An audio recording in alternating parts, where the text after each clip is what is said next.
Hello everyone and welcome to the tutorial of how to set up and use Ultimate C++ Security Camera Framework plugin. This plugin is designed to give you the ability to switch and control the cameras. You can control the cameras either with input or you can set cameras movement to be automatic with defined properties. Personally, I would compare it to Five Nights at Freddy's camera system. It's entirely written in C++, highly optimized, and very easy to set up and use. Without further ado, let's get started.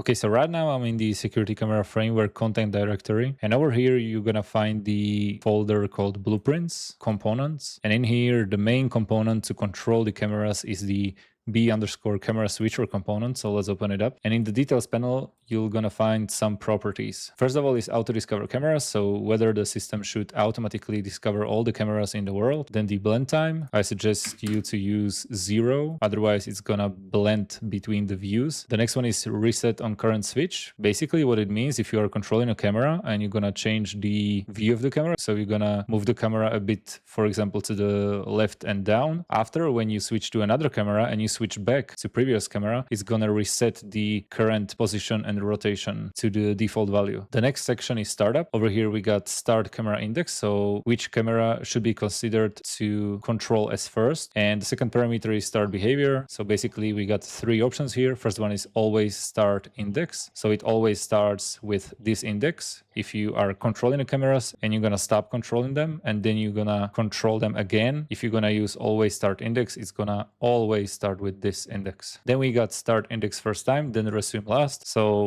if we got value of 2 here, it's gonna first time when you control the cameras, it's gonna use the camera with this index as first, and then if you control the cameras again, it's gonna continue on the last camera index that was controlled. And the last one is always resume last, so it always resumed the last index of the camera that you were controlling. If you look at the graph here, very important things are these camera control inputs. So these enhanced input events controls the cameras. For example, we got IA security camera move, which is using the current look axis node. So this is responsible for the movement of the camera. Then we got security camera zoom. This is responsible for the zooming. And over here we got the switchers. So switch security camera forward. It's gonna call the function next camera. For example, this is binded to the left mouse click. So each time you're gonna press left mouse button, it's gonna switch to next camera. Also the same but backwards. So we're gonna do previous camera. And last but not least is the end camera control, which we are ending with the same key as we do with the interaction. So it's F key. So basically we're just gonna remove the camera UI, and in the UI we're gonna end the camera control for the camera switcher component, for this component, so the system knows that we have stopped controlling the cameras. So just to show you guys, if we go into the main widget screen, so let's go into the blueprints, widgets, and then here you're gonna find security cams controls. So let's open it up, and in the graph on the event destruct, we are just setting the input back to the game, and then we are calling the return to original view. So this is the function that's gonna tell the system we stopped controlling the cameras. Okay, now let's go back to the camera switcher component. Over here, we also provided the list of functions that are available within the camera switcher component that you can use. We try to cover up the most scenarios. All of the functions that are available, you're gonna find them over here. Also, very important thing we can look into is the bindable events over here. So whether you're gonna start the camera control or you're gonna end it, you're gonna add the camera to the system, remove the camera. For example, you want to maybe destroy the camera. That means you can remove it from the system. And last but not least is the on active camera changed event. In this example, we use this event to update the UI. When you switch the camera, you're gonna get the UI response, so player actually know which camera is he using. And also we use it to play some sound effects when the camera is switched. Okay, let's close this up. The next important class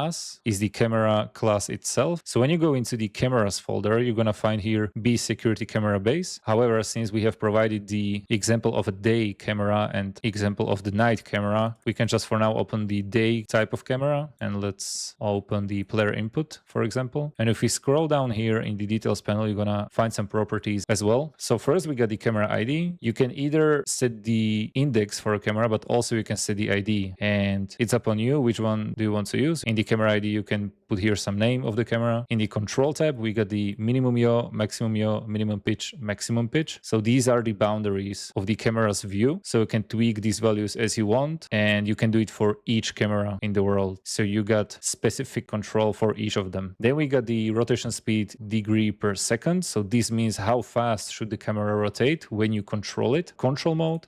So in here, we are deciding if we are control the camera manually by input, or you want the camera to be controlled automatically. For this, we have created the mode auto pan. Let's keep manual input for now. You can also enable or disable manual input. The next section is the zoom category. In here, we can change the minimum FOV and maximum FOV of the camera. Then also the zoom speed, degree per second. So how fast should the camera zoom in and zoom out? And also the zoom speed multiplier. This is like basically the step, and this is the speed of the zoom. Okay, if I switch the control mode now to auto pan, you can see that we have different properties. So our zoom functionality disappears since auto pan cameras can't zoom. In the auto section, you're gonna find again auto pan speed degree per second. So how fast should the camera rotate? Then auto pan and pause. So this is the pause when the camera moves from, for example, left to right, and the rotation is at boundaries maximum. Then we are applying a small delay, so the camera waits on the maximum or minimum boundary position. This is in seconds, so it's going to be for 2 seconds, and then will the camera rotate to the opposite boundary. Then we got the option to also auto pan pitch. The last but not least in auto section is the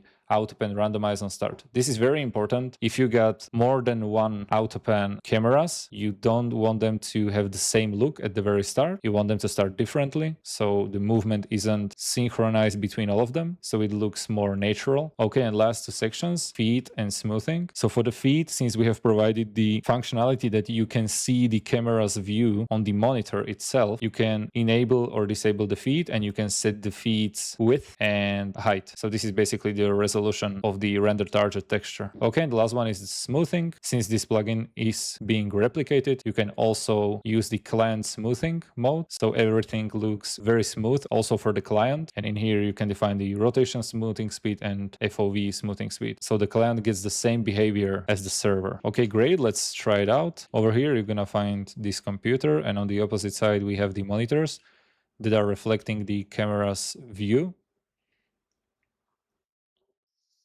Actually, since I have set this to auto pan, even though it should be the player input, if I put it back to manual input, and we're gonna play it again. So let's go to the monitor and press F. So first camera is the auto pan camera, so you can actually see how the camera moves automatically. If I press the left click, it's gonna switch to the next camera. And now I can move the camera with my input. Also, I can zoom on things.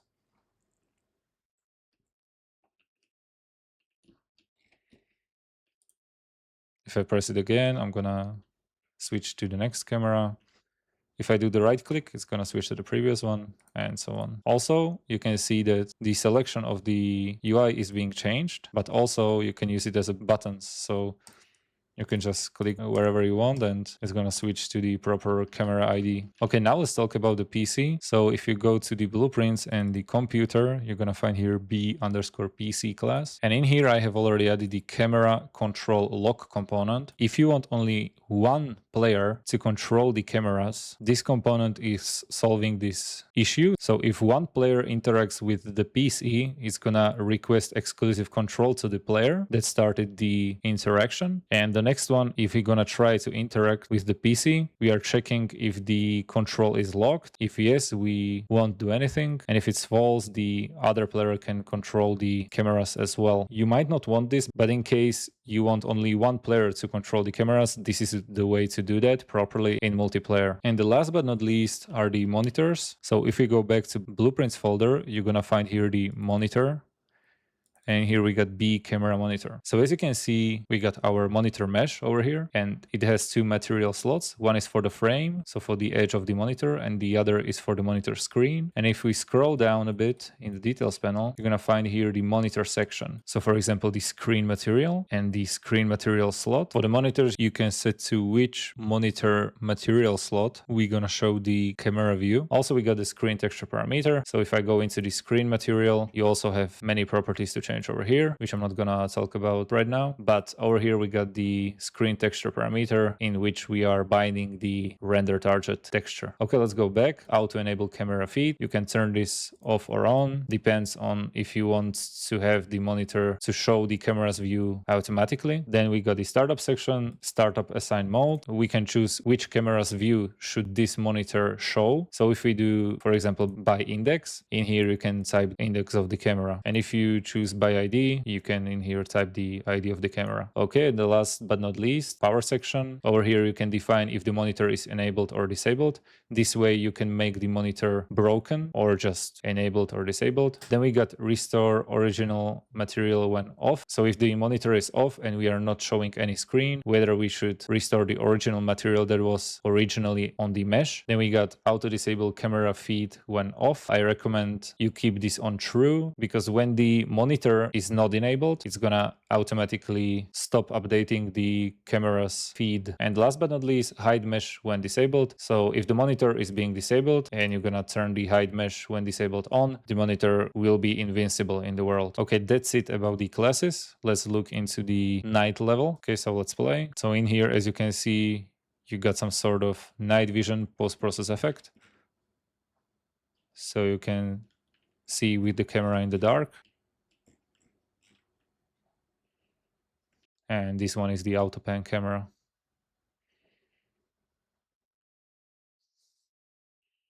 Thank you guys so much for watching. If you want to, there's also a demo you can download and play. And if you want support, have questions, or you want to join our developer community, you are warmly welcome on our Sumo Studio Discord server. Thank you so much for watching and see you in the next one.